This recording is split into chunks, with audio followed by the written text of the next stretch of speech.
داودي وترقبوا معنا في هذا الجزء الاول عده تقارير مرتبطه بالديربي، بشحال من مره تلعب خارج الدار البيضاء، اللاعبين السابقين كيتحدثوا على الديربي، الحكام كيتحدثوا على الديربي، المحطات المثيره في حياه هذه المباراه. ونبقاو الان مع المصطلح وتاريخ هذا المصطلح الديربي. سعيد داودي.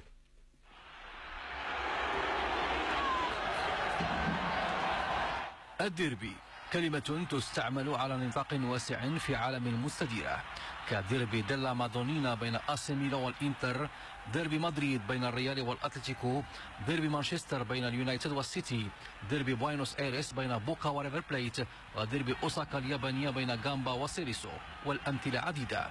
وفي المغرب يبرز ديربي البيضاء بين الرجاء والوداد بحكم قيمة وتاريخ الناديين، فضلا عن توفرهما على قاعدة جماهيرية عريضة ومنتشرة عبر كل أرجاء المملكة.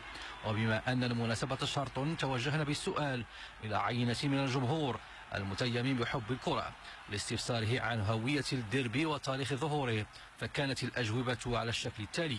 انا ما عرفهاش، انا كاع منين جات من جوج فروق ديال مدينه وحده راه تيلعبوا تسمى ديربي. تلعب مع دريبكم يمكن هي هذيك تسمى هو ديربي. دابا جوج فراقي ديال المنفيه ديال نفس المدينه، على ما تنظن بحال كان شحال هذه قديم ولاد الدروبه كيلعبوا مع بعضياتهم سموها ديربي. يمكن الديربي ما عرفتش، بحال خوتي خوت. ما عنديش شي معلومه على هذا الديربي. انا جاني بحال انايا وخويا، هذا هو الديربي. متعمدين بحال دار وحده. استنباط ديال لو ديربي اصل يقدر تكون اما فرنسيه ولا انجليزيه.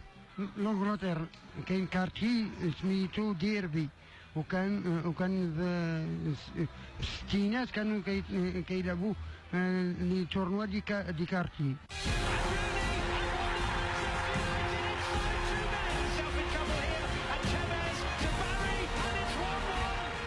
نعم، مصطلح الديربي قادم من إنجلترا ويجمع بين فريقين من مدينة واحدة. ولمزيد التفاصيل ربطنا الاتصال بأنطون ريبون، صحفي بيومية ديربي التلغراف وعضو شرفي بفريق ديربي كاونتي لكرة القدم. Yeah, the origin of the word comes from the town of Derby or the city of Derby, which is in the English Midlands in the 1780s.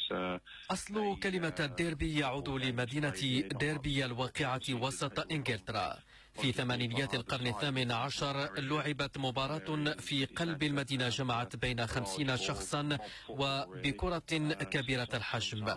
التنافس كان يتميز بالعنف المفرط مما أدى إلى وفاة أحد اللاعبين، مما دفع السلطات إلى منع الديربي في تلك الحقبة.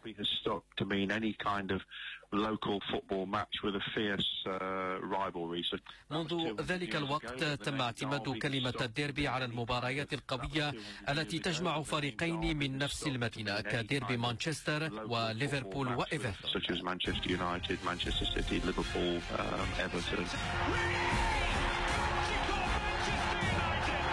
أقدم ديربي في العالم جمع بين نوتنغهام فورست وجاره نوتس كاونتي في كأس إنجلترا عام 1878، وبفضل الإنجليز انتشرت رقعة الديربي في القارة العجوز ثم بعد ذلك إلى كل أقطار المعمور.